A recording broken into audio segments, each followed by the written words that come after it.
Shalom, this is Bob Mendelson in Sydney, Australia, in the Jews for Jesus Books and Gift Shop. Thanks for watching this, and thanks for reading the newsletter that attends to it. I want to give you a couple highlights, if I can. Right over my shoulder is a red coffee machine that's going to be another point of entry as people pop in, get their morning coffee, and then go on to work. We're calling the coffee bar Brews for Jesus. And I hope you'll pray as the barista and we get along and minister to the people as they traffic by early in the morning. And I want to tell you that I was in Kansas City, and I was just on a 9-day trip back to the U.S., Kansas City, where I was able to participate in the unveiling of the headstone for my brother. Within Jewish tradition, you're supposed to do it within 11 months, and so we were able to do that. He passed away last year, and it was a significant time on a pretty beautiful day, cold winter's day in Kansas City. I saw my daughters over in Nashville and my grandson.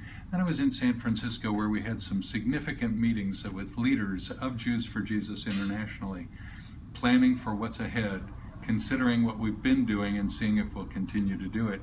But I want to tell you a story that happened in Paris, and maybe it'll encourage you.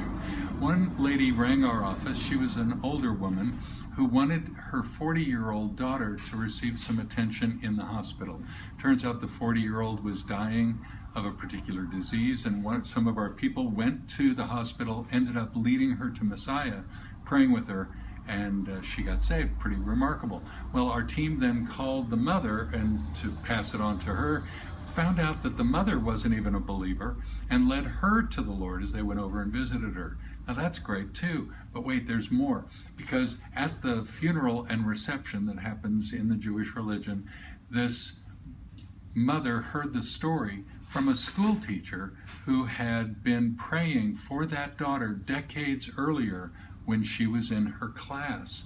So the school teacher's prayers eventuated some decades later, and the salvation occurred. I want you to hear that, because you're praying for Jewish people around you, you're praying for other people, and God sometimes, well, always in His timing, accomplishes His purposes.